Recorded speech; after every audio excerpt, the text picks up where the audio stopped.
itu yaitu hakikat pendidikan anak usia dini. Yang pertama, pengertian PAUD secara yuridis formal. Secara yuridis formal, pada Undang-Undang Nomor 20 Tahun 2003, pada pasal 28 ayat 1 disebutkan bahwa pendidikan anak usia dini adalah pendidikan yang diselenggarakan bagi anak sejak lahir hingga 6 tahun dan bukan merupakan prasyarat untuk mengikuti pendidikan dasar. Kemudian pada pasal 1 ayat 14 ditegaskan bahwa PAUD adalah suatu upaya pembinaan yang ditujukan kepada anak usia lahir hingga 6 tahun yang dilakukan melalui pemberian rangsangan pendidikan untuk membantu pertumbuhan dan perkembangan jasmani dan rohani anak agar anak memiliki kesiapan dalam memasuki pendidikan lebih lanjut. Nah, yang kedua yaitu pengertian PAUD secara istilah. Nah, yang pertama, PAUD adalah suatu proses pembinaan tumbuh kembang anak usia lahir hingga 6 tahun secara menyeluruh yang mencakup aspek fisik dan non-fisik dengan memberikan rangsangan bagi perkembangan jasmani, moral, spiritual, motorik, emosional, dan sosial. PAUD merupakan salah satu bentuk penyelenggaraan pendidikan yang menitik beratkan pada peletakan dasar ke arah pertumbuhan dan perkembangan fisik, kecerdasan, sosial emosional, bahasa, dan komunikasi. Secara kelembagaan, PAUD di Indonesia diselenggarakan melalui 3 jalur sebagai berikut. Yang pertama, jalur formal yaitu Taman Kanak-kanak dan Raudatul Atfal usia 4-6 tahun. Nah, yang kedua yaitu jalur non-formal yaitu POSPAUD, Bina Keluarga Balita, Taman Penitipan Anak atau daycare untuk usia 2 bulan hingga 5 tahun. Terus kelompok bermain atau playgroup untuk usia 3-4 tahun. Dalam satuan PAUD sejenis. 3, jalur informal yaitu PAUD yang diselenggarakan di lingkungan keluarga untuk usia 0-2 tahun. Adapun kecerdasan-kecerdasan yang diharapkan ada di diri anak usia dini setelah menempuh kegiatan belajar di lembaga PAUD antara lain sebagai berikut. Yang pertama itu ada kecerdasan spiritual, yang kedua kecerdasan emosional, yang ketiga kecerdasan interpersonal, yang keempat kecerdasan kinestetis, yang kelima kecerdasan musikal, yang keenam kecerdasan verbal linguistik, yang ketujuh kecerdasan visual spasial, yang kedelapan kecerdasan logis matematis, yang kesembilan kecerdasan natural. Selanjutnya yaitu B, tujuan dan fungsi pendidikan anak usia dini. Nah, secara praktis tujuan diselenggarakannya pendidikan anak usia dini adalah sebagai berikut. Pertama, menumbuh kembangkan pengetahuan, sikap, dan keterampilan agar anak mampu mendorong diri sendiri atau self-help. Terus meletakkan dasar-dasar tentang bagaimana seharusnya belajar atau learning to learn. Adapun tujuan PAUD menurut UNESCO antara lain sebagai berikut. 1. Membangun fondasi awal dalam meningkatkan kemampuan anak untuk menyelesaikan pendidikan. Yang kedua, menanamkan investasi sumber daya manusia atau SDM yang menguntungkan. Yang ketiga, PAUD bertujuan menghentikan roda kemiskinan. Yang keempat, turut serta aktif menjaga dan melindungi hak asasi setiap anak. Selanjutnya yaitu fungsi dari penyelenggaraan PAUD antara lain sebagai berikut.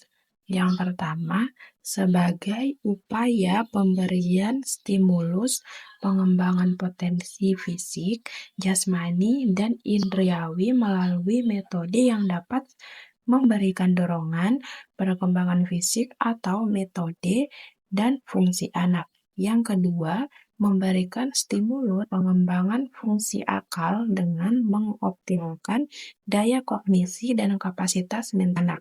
Yang ketiga, memberikan stimulus pengembangan motivasi, hasrat, dorongan, dan emosi yang benar sejalan dengan tuntunan agama.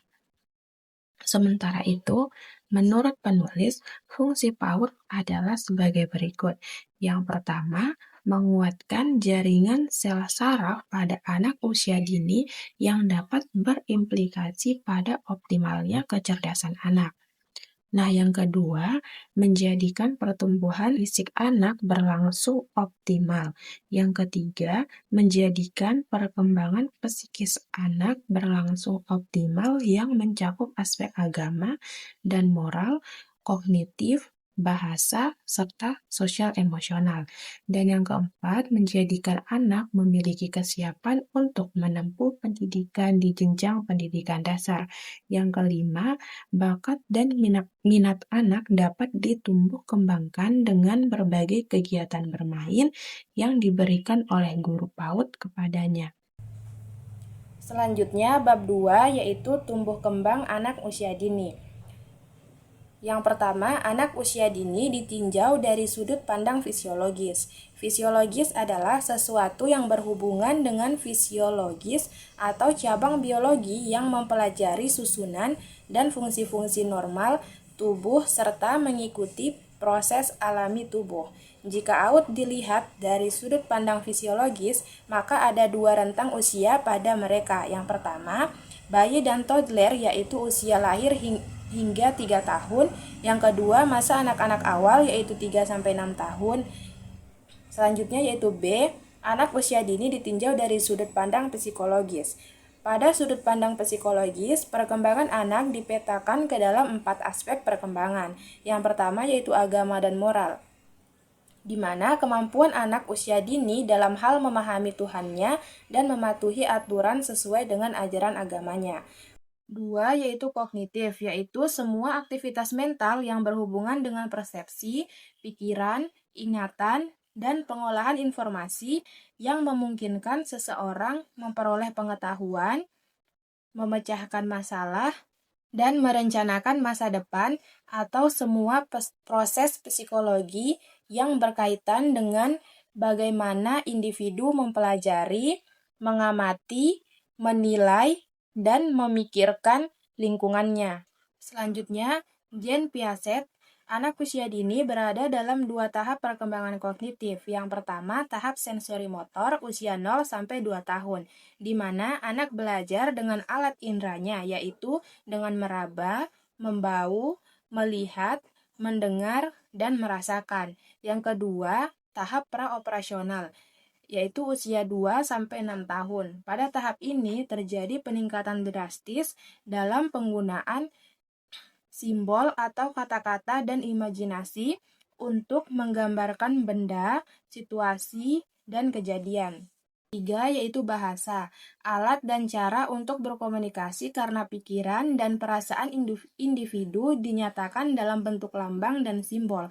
Ada 2 bentuk kemampuan berbahasa pada anak, yaitu reseptif, artinya dimengerti dan diterima, dan ekspresif, yaitu dinyatakan. Yang keempat, sosial emosional.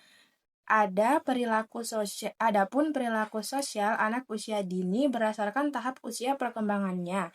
Yang pertama yaitu pasca lahir, anak lebih suka ditinggal tanpa diganggu. Yang kedua, usia 1-3 bulan, anak merasakan kehadiran ibu. Yang ketiga, usia 6 bulan, minat anak terhadap sesuatu. Yang keempat, usia 9-12 bulan, melambaikan tangan. Yang kelima, usia 18 bulan sampai 6 tahun, anak mulai bergantung pada orang lain dan mulai berbicara bebas. Bab 3, kurikulum pendidikan anak usia dini.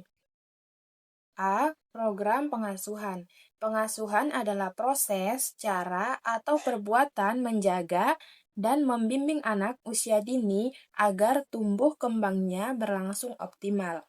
Pola asuh dalam konteks lembaga PAUD diartikan sebagai interaksi antara anak dengan guru PAUD yang meliputi dua hal berikut. Yang pertama, pemenuhan kebutuhan fisik seperti makanan, minum, dan sandang. Yang kedua, pemenuhan kebutuhan non-fisik seperti pelatihan, empati, dan kasih sayang.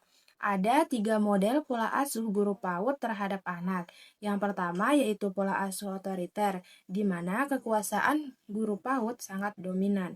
Yang kedua, pola asuh demokratis, yaitu memberikan kebebasan anak untuk beraktivitas namun di bawah pengawasan. Yang ketiga, pola asuh permisif, yaitu membiarkan kebebasan penuh kepada anak. B. Program pembiasaan. Pembiasaan dapat diartikan sebagai suatu perilaku yang disengaja dilakukan secara berulang-ulang agar perilaku dapat menjadi kebiasaan. Ada 3 bentuk kegiatan pembiasaan. Yang pertama yaitu pembiasaan rutin, yaitu kegiatan yang dilaksanakan anak secara terus-menerus dan konsisten setiap hari. Yang kedua, pembiasaan spontan, yaitu kegiatan yang dilakukan guru terhadap anak yang bersifat spontan saat itu juga dan pada waktu terjadi keadaan tertentu. Yang ketiga, pembiasaan keteladanan, yaitu kegiatan memberikan contoh perilaku baik sesuai dengan sistem nilai yang berlaku oleh guru PAUD terhadap anak. Selanjutnya yaitu C, program pembelajaran. Ada beberapa langkah dalam menyusun program pembelajaran. Yang pertama yaitu melakukan analisis konteks. Yang kedua, menetapkan visi, misi, dan tujuan lembaga PAUD. Yang ketiga, menetapkan isi program pembelajaran PAUD, alokasi waktu pembelajaran, dan mengembangkan perencanaan pembelajaran. Kemudian ada beberapa sentra yang dikembangkan oleh lembaga PAUD. Yang pertama yaitu sentra bahan alam, sentra main peran, sentra balok, sentra seni, dan sentra persiapan. Bab 4, Hakikat Manajemen PAUD. Yang pertama, pengertian manajemen PAUD. Manajemen merupakan suatu proses pengolahan sumber daya secara efektif untuk mencapai sasaran atau tujuan tertentu. Sedangkan manajemen PAUD diartikan sebagai manajemen yang diterapkan dalam pengembangan pendidikan anak usia dini. Ada 2 macam pekerjaan dalam manajemen. Yang pertama yaitu pekerjaan yang bersifat manajerial, yaitu pekerjaan yang berkaitan dengan genatan, pengelolaan, atau pengendalian. Yang kedua, pekerjaan yang bersifat teknis atau pekerjaan operasional. B. Unsur-unsur manajemen PAUD. Yang pertama itu lembaga PAUD, yaitu organisasi yang dikelola untuk tujuan kesuksesan penyelenggaraan layanan PAUD. Yang kedua, sumber daya PAUD, yaitu kepala PAUD, guru PAUD, staf PAUD, dan office boys. Yang ketiga, aktivitas layanan PAUD yang efektif dan efisien. Yang keempat, kerjasama. Dan yang kelima, tujuan PAUD. C. Tujuan dan manfaat manajemen PAUD. Secara umum, tujuan diselenggarakannya manajemen PAUD di lembaga PAUD adalah agar dapat tercipta kerjasama yang baik dan harmonis dalam memberdayakan segala sumber, baik manusia maupun materia, sehingga dapat dimanfaatkan secara optimal untuk menunjang tercapainya tujuan PAUD secara efektif dan efisien. Secara khusus, tujuan dari manajemen PAUD adalah yang pertama, agar aktivitas layanan PAUD terencana baik. Yang kedua, agar aktivitas layanan PAUD terlaksana dengan baik. Yang ketiga, agar aktivitas layanan PAUD terorganisasi dengan baik. Adapun manfaat dari manajemen PAUD bagi lembaga PAUD antara lain sebagai berikut. Yang pertama, lembaga PAUD memiliki tujuan yang jelas dan realistis. Yang kedua, lembaga PAUD memiliki struktur kerja sumber daya PAUD yang jelas. Yang ketiga, lembaga PAUD memiliki iklim kerja yang kondusif. Yang keempat, lembaga PAUD memiliki berbagai program layanan PAUD yang dibuat melalui proses perencanaan. Yang kelima, lembaga PAUD memiliki job description pada setiap sumber daya PAUD yang ada di dalamnya. Bab 5, ruang lingkup manajemen PAUD. Yang Pertama, manajemen peserta didik. Manajemen peserta didik diartikan sebagai usaha pengaturan terhadap peserta didik, mulai dari peserta didik tersebut masuk di lembaga PAUD sampai mereka lulus. Pengaturan tersebut dimaksudkan untuk memberikan layanan PAUD sebaik mungkin kepada peserta didik. Ada 4 fungsi manajemen peserta didik. Yang pertama yaitu fungsi yang berkenaan dengan pengembangan individualitas peserta didik. Yang kedua, pengembangan fungsi sosial peserta didik. Yang ketiga, penyaluran aspirasi dan harapan peserta didik. Dan yang keempat, pemenuhan kebutuhan peserta didik. Selanjutnya yaitu B, manajemen kurikulum PAUD. Manajemen kurikulum PAUD adalah suatu sistem pengolahan kurikulum yang kooperatif, komprehensif, dan sistematis dalam rangka mewujudkan ketercapaian tujuan PAUD pada lembaga PAUD. Adapun kegiatan dalam manajemen kurikulum PAUD meliputi 1. Perencanaan kurikulum PAUD adalah perencanaan kesempatan-kesempatan belajar. Yang kedua, pengorganisasian kurikulum PAUD merupakan penetapan pola atau desain bahan kurikulum untuk mempermudah peserta didik. Yang ketiga, pelaksanaan kurikulum PAUD adalah upaya yang dilakukan oleh guru PAUD untuk mewujudkan kurikulum PAUD. Yang keempat, evaluasi kurikulum PAUD adalah proses penyesuaian kriteria keberhasilan pelaksanaan kurikulum PAUD. Selanjutnya, C. Sumber daya manusia atau SDM PAUD. Manajemen sumber daya manusia PAUD adalah usaha merencanakan, mengorganisasikan, menggerakkan, dan menilai sumber daya manusia PAUD sehingga mampu memberikan kontribusi sebesar-besarnya bagi pengembangan lembaga PAUD dan pencapaian tujuan PAUD. Kegiatan dalam manajemen sumber daya manusia PAUD yang pertama yaitu perencanaan SDM PAUD berhubungan dengan kegiatan menganalisis jumlah. Yang kedua, pengadaan sumber daya manusia PAUD. Yang ketiga, pembinaan dan pengembangan sumber daya manusia PAUD. Yang keempat, promosi dan mutasi sumber daya manusia PAUD. Yang kelima, pemberhentian SDM PAUD. Dan yang keenam, komprehensif SDM PAUD. Selanjutnya D. Manajemen sarana dan prasarana PAUD. Manajemen sarana dan prasarana PAUD adalah segenap proses pengadaan dan pendayagunaan sarana dan prasarana PAUD yang dilakukan untuk mendukung tercapainya tujuan PAUD secara tepat guna dan tepat sasaran. Selanjutnya E. Manajemen keuangan PAUD. Manajemen keuangan PAUD adalah tata pembukaan di bidang PAUD pada lembaga PAUD, serta dalam arti luas adalah pengurusan dan pertanggungjawaban dalam menggunakan keuangan di lembaga PAUD. F. Manajemen hubungan masyarakat. Manajemen hubungan masyarakat adalah proses mengelola komunikasi mulai dari kegiatan perencanaan sampai pada pengendalian terhadap proses dan hasil kegiatan layanan PAUD. Bab 6. Perencanaan lembaga PAUD. A. Pengertian perencanaan lembaga PAUD. Perencanaan berasal dari kata rencana, di mana rencana adalah segala sesuatu yang dilakukan oleh seseorang atau sekelompok orang pada suatu lembaga dengan maksud atau tujuan tertentu.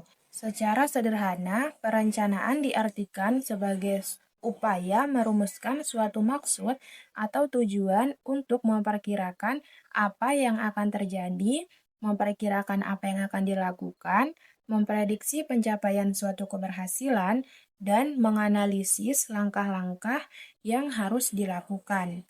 Yang pertama, pengamatan terhadap lingkungan. Manfaat dari pengamatan lingkungan yaitu mendapatkan informasi mengenai kecenderungan lingkungan, mendapatkan informasi tentang keadaan lingkungan bagi lembaga PAUD, dan mendapatkan informasi lingkungan yang relevan. 2. Perumusan visi, misi, nilai, dan tujuan lembaga PAUD. Yang pertama, pernyataan kunci dalam visi adalah What we want to become, hal itulah yang menjadikan di dalam visi harus tentang kapan tujuan puncak itu dapat dicapai. Yang kedua, misi adalah turunan dari visi yang mendeskripsikan tentang kegiatan yang lebih jelas dilakukan untuk meraih visi. Yang ketiga, tujuan lembaga PAUD adalah pernyataan hasil yang bisa digunakan untuk menentukan tingkat keberhasilan program kegiatan lembaga PAUD.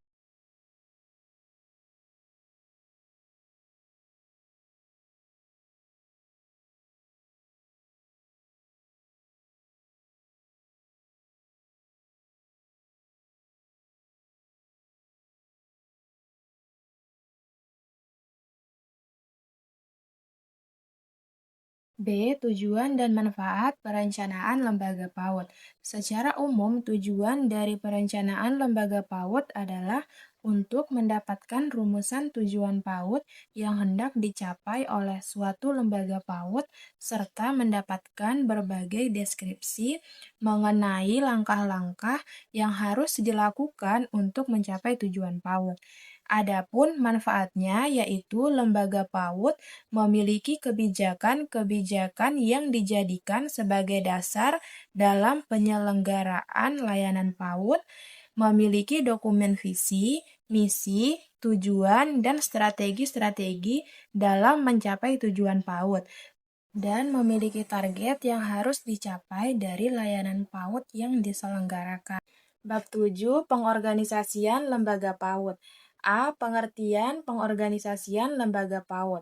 Pengorganisasian lembaga PAUD memiliki makna yaitu menyosialisasikan tujuan PAUD yang harus dicapai oleh individu-individu yang terlibat dalam penyelenggaraan layanan PAUD, mengumpulkan individu-individu yang terlibat dalam penyelenggaraan layanan PAUD.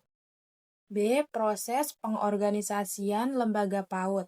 Yang pertama yaitu mendesain struktur lembaga PAUD, yang kedua mendesain pekerjaan, yang ketiga membentuk tim kerja, yang keempat menjalin kerjasama sosial dengan masyarakat. C. Tujuan dan manfaat pengorganisasian lembaga PAUD. Secara khusus, tujuan dari pengorganisasian lembaga PAUD adalah untuk menentukan jumlah personal guru PAUD dan staf PAUD yang terlibat dalam pelaksanaan strategi pencapaian tujuan lembaga PAUD. Sedangkan manfaatnya adalah sebagai acuan dalam bekerja dan saling bekerja sama satu sama lain. D. Tanggung jawab, wewenang, dan tugas stakeholders PAUD. Yang pertama yaitu Kepala PAUD, yaitu menerbitkan surat rekomendasi tentang pengajuan studi lanjut cuti bagi guru PAUD dan staf PAUD kepada yayasan. Sementara tugasnya yaitu tugas rutin, periodik, dan insidental. Yang kedua, wali kepala PAUD, yaitu memberikan sanksi kepada anak yang melanggar tata tertib lembaga PAUD. Tugasnya itu rutin, periodik, dan insidental. Yang ketiga, guru PAUD, yaitu memberikan rekomendasi kepada wakil kepala PAUD terhadap tindak lanjut hasil supervisi. Yang keempat, penanggung jawab kegiatan, yaitu pembiasaan menyusun program pembiasaan dan merekomendasikan kepada wakil kepala PAUD mengenai pembinaan anak yang belum mengikuti kegiatan pembiasaan. Yang kelima, penanggung jawab kegiatan ekstrakurikuler, yaitu membuat program ekstrakurikuler, merekomendasikan calon pelatih, dan mengusulkan pengadaan sarana dan prasarana. Yang keenam, staf PAUD membuat program kegiatan administrasi lembaga PAUD. Bab 8. Kepemimpinan Kepala PAUD. Yang pertama, pengertian kepemimpinan. Kepemimpinan adalah proses memengaruhi dalam menentukan tujuan lembaga PAUD, memotivasi perilaku guru PAUD, dan staf PAUD untuk mencapai tujuan PAUD. Ada 8 upaya yang dapat dilakukan oleh seorang kepala PAUD sebagai pemimpin. Yang pertama, memimpin dengan memberikan teladan bagi guru PAUD dan staf PAUD serta stakeholders lainnya. Yang kedua, bekerja mencapai tujuan lembaga PAUD dalam kerangka pikir waktu yang panjang. Yang ketiga, melakukan komunikasi dengan guru PAUD dan staf PAUD serta stakeholders lainnya secara dua arah. Yang keempat, memberikan kesempatan kepada guru dan staf PAUD untuk berpendapat. Yang kelima, memberikan kepercayaan dan wewenang pada guru PAUD untuk melaksanakan suatu program kegiatan PAUD. Yang keenam, menggunakan persuasi dan logika untuk menggerakkan guru PAUD dan staf PAUD selain dengan keteladanan. Yang ketujuh, tidak berupaya menjadi pahlawan tetapi menciptakan pahlawan-pahlawan. Yang kedelapan, memberikan kejelasan visi bersama yang akan dicapai. B. Kepemimpinan Kepala PAUD sebagai komunikator dalam pelaksanaan program kegiatan PAUD. Komunitas merupakan suatu upaya memindahkan ide-ide ataupun informasi dari satu orang kepada orang lain dan dapat menerjemahkan ide-ide yang ada untuk mencapai tujuan tertentu. Adapun unsur-unsur komunitas pada lembaga PAUD yang pertama yaitu komunikator, yang kedua channel atau saluran, yang ketiga bahan informasi, yang keempat penerima, yang kelima respon. Selanjutnya yaitu C. Kepala PAUD sebagai motivator dalam pelaksanaan program kegiatan PAUD. Motivasi adalah keinginan untuk melakukan sesuatu, sementara motif adalah kebutuhan, keinginan, dorongan, atau impuls. Motivasi anggota juga dapat dikembangkan oleh kepala PAUD dengan cara 1. Mendengarkan pendapat anggota, 2. Memperkaya tugas anggota, 3. Memperluas jangkauan anggota, 4. Memberikan penghargaan, dan yang kelima menegakkan keadilan. Bab 9 yaitu pengawasan oleh kepala PAUD. Yang pertama, pengertian, tujuan, dan manfaat pengawasan. Pengawasan merupakan fungsi manajemen yang dilakukan setelah kepala PAUD mengorganisasikan lembaga PAUD dan melaksanakan praktik kepemimpinan untuk mewujudkan rencana lembaga PAUD.